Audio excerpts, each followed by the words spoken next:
again, everyone. Deb and I are getting together for another collaboration. So this time we're going to use coneflower. We're going to use the same dye. Coneflowers. Coneflowers. They're this big. 2 little flowers this big. So we thought we'd just say hello before we started the videos. But we've also had a lot of questions from people, commenters, crafters.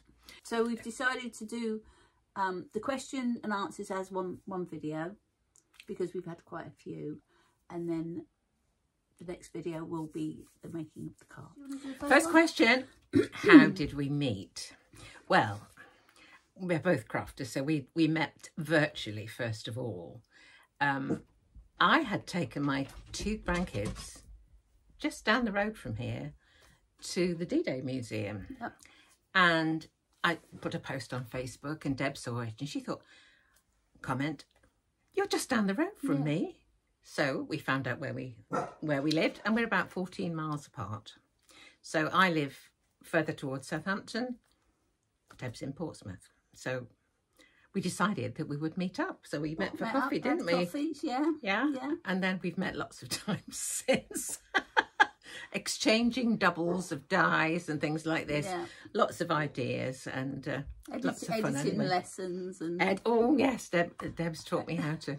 When I got my new MacBook, I hadn't got a clue how to use it. And so I toddled down. Oh, there's the dogs. Toddled down here, have lessons. Well, my viewers will know that the dogs are going to shout at some point during this. So I may as well just leave it in and say, sorry about the dogs, which is what I say almost every single time. Okay, now, Deb, a question for you. Question from me was, what training did you have, if any, and what did you do before you retired? And a question along with that from someone else was, I know Chris was a teacher, but what did you do? So I left school when I was 15. I didn't have any training. I had an art exam, passing an art exam for a CSE, which is lower than a GCSE at the time. A long time ago. I don't think they exist anymore, do they? No, I don't think so. No, I think GCEs, which is what I did, and CSEs were combined for the GCSEs, which is what my granddaughter's doing any minute now. Yeah, so no training. I left school when I was 15 and I went straight to work, and I worked at IT for a long time doing user support, PC support, that sort of stuff. Decided I wanted to stop that because it was just too much, really. And I gave up work for a few months and then thought, well, you need to get a job. And I went into supporting adults with learning difficulties. So, and while I was doing that, I was doing some crafting for them and such like. So I enjoyed that for as long as that lasted, and that's about it, really. And then I retired. And that's lovely. And I love it's the best job you've ever had. It's definitely perfect. The best job I've ever had. You don't know what day it is and you don't care. No, you don't care. Oh. Sorry, Rabbit's just not the camera. But hopefully they're back and they're going to be quiet now for a little while. So my training. At school, I did A-level art. And when I went to train to be a teacher, I was just saying to Deb, I got into college on an art interview, but they put me into a painting group and I can't paint for toffee. So once at college, I switched my subjects and I did main music and subsidiary art. And I then could go into a craft group, which was much, much better. Things like machine embroidery and screen printing and nice things, you know. So that was, and then I taught infants, of course, and I was messing about with paint and glue and was it always? Did you scissors. Always teach infants? Always. They sound like the best ones to teach. Well, to be honest, they're the ones that need the most teaching. I think as you get older, you can get away with kids. You can get away with presenting information, but with little ones, you actually have to teach them. You have to actually teach them, and they all learn in a different way. So you show them, you tell them, you let them have a play. You know, I like playing myself. Yes, indeed. So that was me. So Another question. Another question, your turn. Oh, my question. Have we been on any design teams? You've been on design teams. I've been on one design team, but it wasn't for, it wasn't really for card making, it was for the scan and cart. Okay. I bought a scan and cart and joined a group, a Facebook group, and there was they were having a little competition, which was it was to do with card making. It was someone, Natalie, whose team it was, made a card. She didn't show the card to anybody, but you said what it was. So you said, this is a Christmas card. It's got Happy Christmas on it. It's got a deer on it in a aperture. But you didn't see it. You didn't see the card. And what you had to do was make a card the same with what gear you've got. Oh, crikey, sounds difficult. And just do what you think they've told you they're making. It's really good, actually. Really? It was really good, yeah. Oh, because the cards are so different. You think, well, I didn't say that. I didn't say that. But it's different people. In a way, it's different people's interpretations. Anyway, exactly. she really liked my card, and she asked me if I wanted to be on the design team. And at the time, I didn't even know what one was. I was like, what's a design team then? What's that? And when she said, well, you can... you know, you get some bits and make things and send them, and they can be on telly and all that sort of stuff. I thought, oh yeah, great. But it was more scan and cut driven than cards, and I used the scan and cut for cards, and that's what I like to do, is make the cards. So I was on our team for a couple of years and then stopped. Very good. So I've been on a load of design teams. I still got a blog, but I haven't used it since I opened my Facebook page.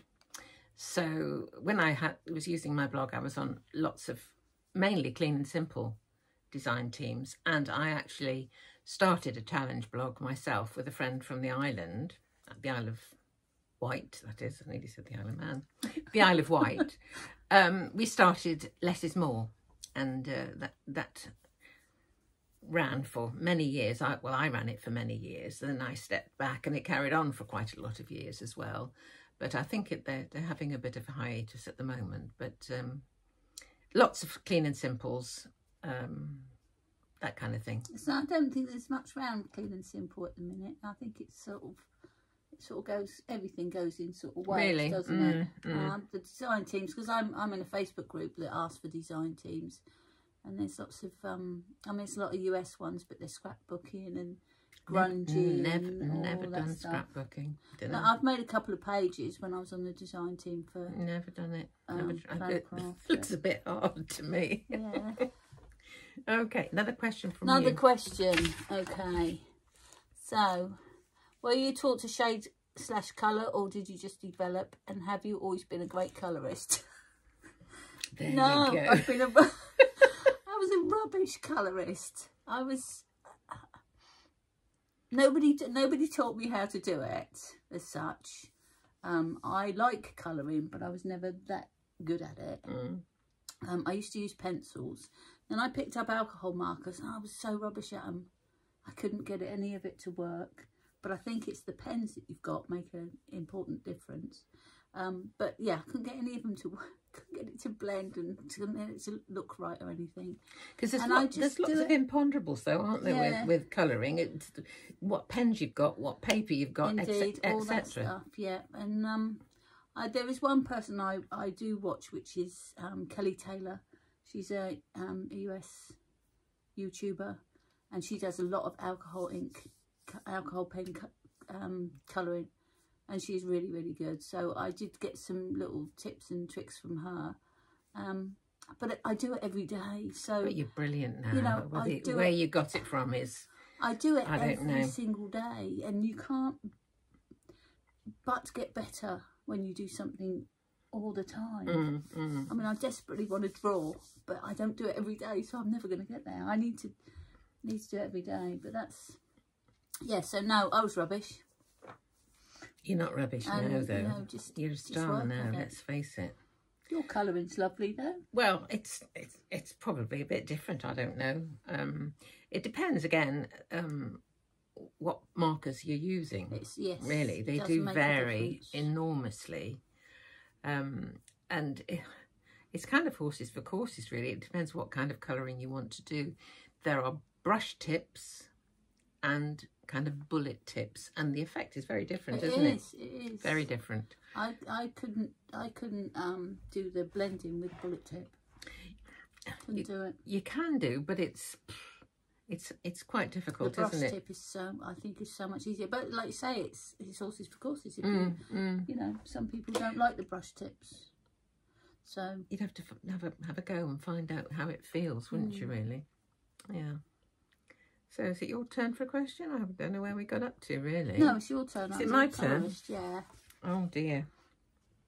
It says, have you always been makers, and if so, what of? Oh yeah, I've got one similar to that, which is, have either of you any other craft-related things that you do? That's the one, yes. So do you do what you do? Well, I do. Well, when the kids were smaller, I used to sew. I sewed all their clothes. Oh wow. My mother bought me a sewing machine for my 21st birthday, and from then on, I was sewing. My mother was so talented. She could knit, sew, crochet, you name it. She was brilliant. And when I was a child, didn't have any ball clothes, really, hardly at all. Didn't you? No, she knit when I went to grammar school. There was a uniform. I think she might have bought a shirt, actually, but the tunic and the jumpers and everything she made. Oh wow! I have made my husband a shirt before. Maybe. Oh my God! I couldn't even.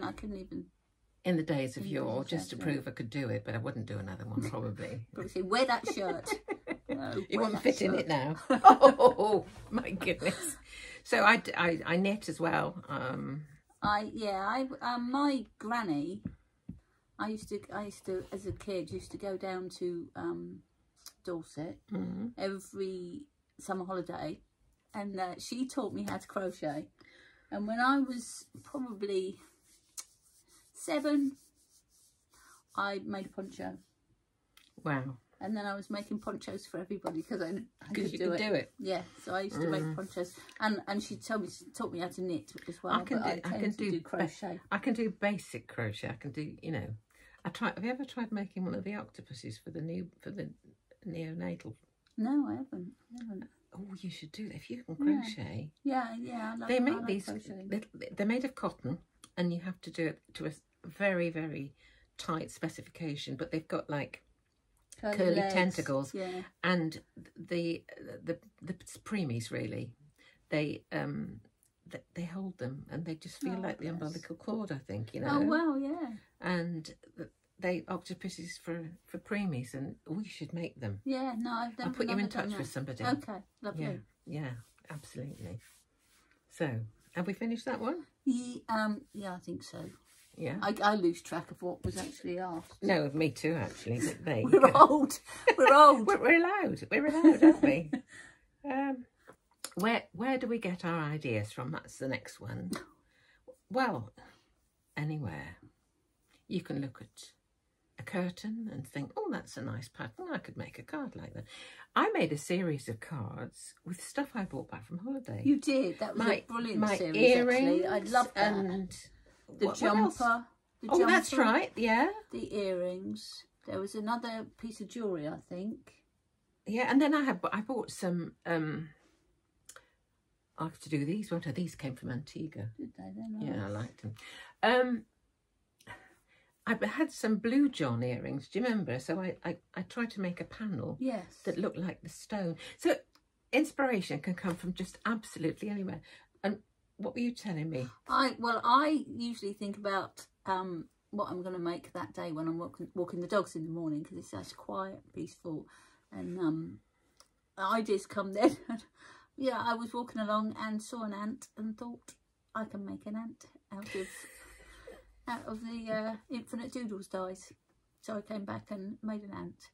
I think that's brilliant. Absolutely brilliant. It's It's from anything anywhere. and It's from everything, isn't it? anywhere. Yeah, you can walk along and see a flower and think, oh, that's a lovely colour. I'm going to make a card in that colour. It doesn't even have to be the flower. No. So yeah, it's hard to say where all the ideas come from, but I mean, I think you get influenced by what you see other people making as well. I mean, there's times when you know, you've thought, well, this card has been inspired by this one, and you may see a technique or something and think, oh, I could do so and so with that. Not necessarily what the person was showing, but so kind of the answer's anywhere, really. Yes, absolutely anywhere. Have you got anything there? Let's see what else we got. Anything else here? Oh, I've got how long have you been card making? What do you do with all your cards? And what's your favourite paper and why, or card and why? Oh, crikey, that's a lot, isn't it? Yeah. So how long? Where did we start with that lot? How long have you been card making? I started in 2007. Did I? I might have done. I don't know. Well, whenever it was, can't remember dates. I'm old. I'm allowed to forget. My daughter asked me to make wedding stationery for her when she got married, and so that was the opening of the door, and it's never been shut since. My sister used to make cards, and I always sort of loved what she made. And one day I forgot to buy her a birthday card, and that was back in the time when the shops didn't open Sundays or 24 hours or Wednesday afternoons. So I couldn't get to a shop, so I thought, I better make one. So I made one, and then it just went from there. But that was probably 35 years ago. Oh, crikey. But there's been times when I've not been, you know, when I was working, I wouldn't be up here every day doing a card. I'd be up at the weekend for a couple of hours or whatever. It's only since I'm retired that I'm always in here. Yeah. That's only because the dogs tell me it's time to go upstairs and make a card, Mum. Bless them. Yeah, I think it was 2007. That was when my daughter got married, and they have accumulated a lot of stuff since. What do you do with the cards? Well, I give a lot away as presents. I make boxes and give people a box of cards as Christmas and whatever. I sell some at my choir as a fundraiser for them. So I've given hundreds of pounds to my choir from cards that choir members have bought. One lady mentioned to me that she had won a competition for card making, and she was going to make a lot of cards for the charity that she supported. So I said, well, you know, I've got some here, I'll send you some. So I'm happy to send cards to different charities because I've got boxes at home. Well, you can see the amount that I've got up there. Boxes and racks and boxes and boxes. So I do the same as Chris. I make boxes and put 10, 12, 15 cards in a box, and that's Christmas presents, birthday presents, whatever. And I give them to people if they say, have you got any cards, because I need one for such a body. There you go, there you go. And then the others just sort of sit here. There are some that I just can't get rid of, some that I've made that I absolutely love. Yeah. You know, I can understand why when we look at your cards they are there's some fabulous. I mean, I made one for my mum who's passed, but I was out walking, and it was, I don't know whether it was Mother's Day or coming up to her birthday or something, but I just thought, oh, she loved giraffes, I'll make a giraffe for her. I could never get rid of that card. No. Never get rid of that card. No.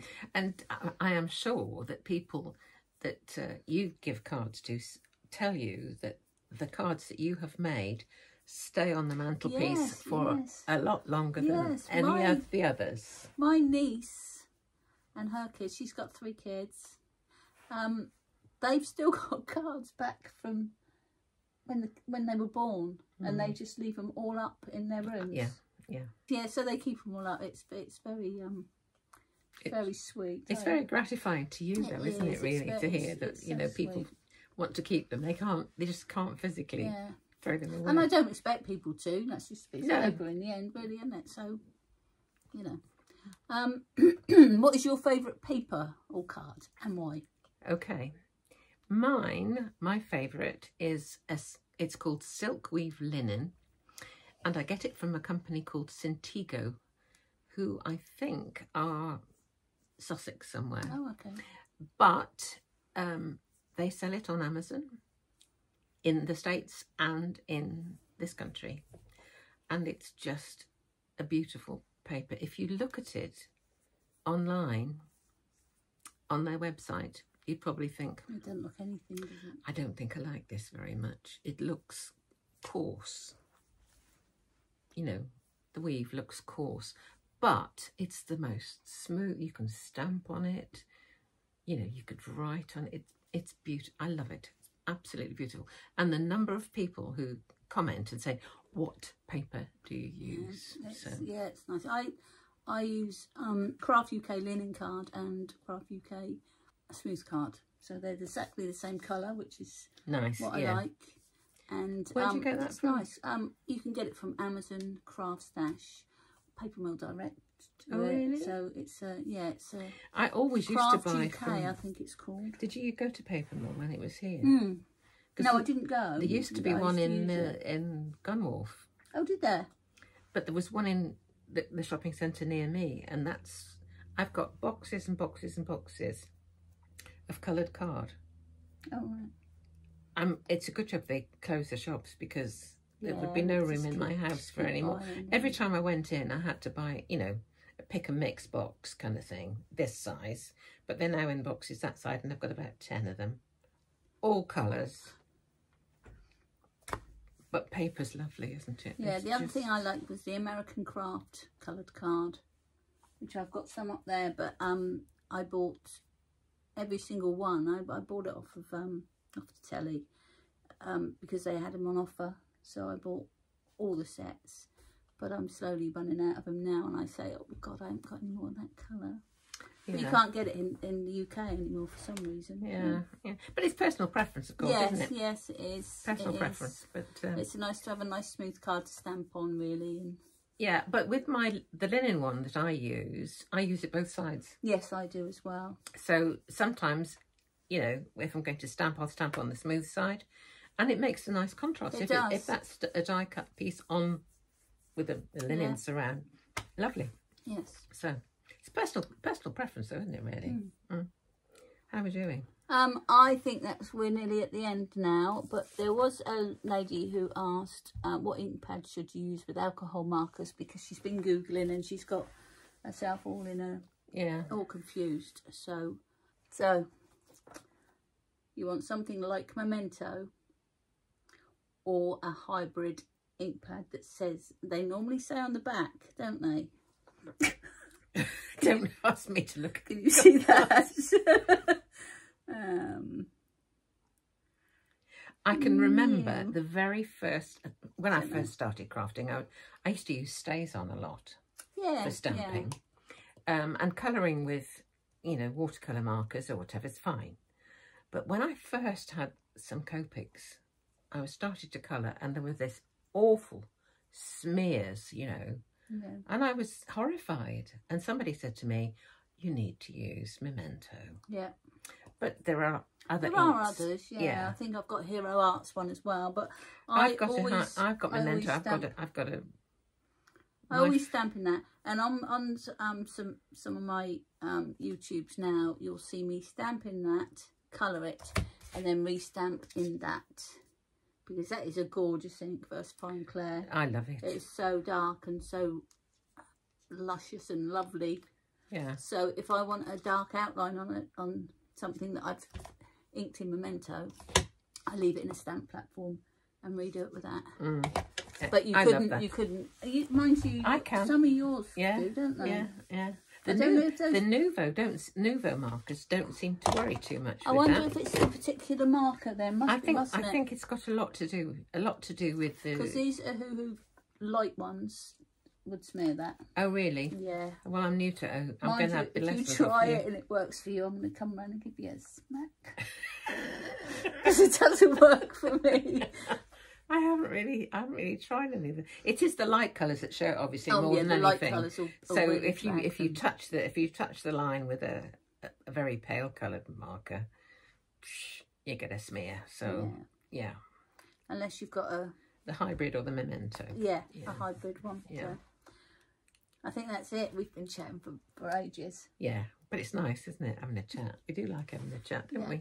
So I hope you've enjoyed it. I hope you've you know, found out a thing or two about us, about what we do, where we're from. South of England. Yes. South of England. Go much further south, we'd be in the water. It's just down there. Lovely. Yeah. I wouldn't want to go in the water. Too cold. People do, but not They do. Not yeah. I. Not I. No. So, hope you've enjoyed watching, and we'll see you soon. Yep. Bye. Bye.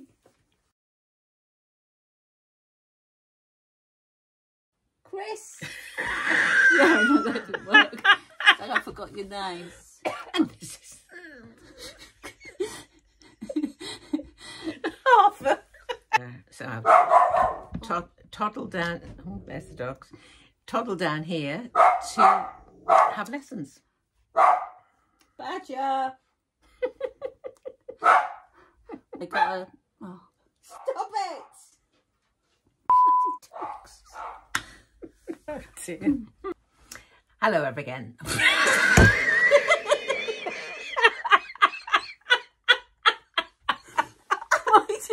I might do a blooper there.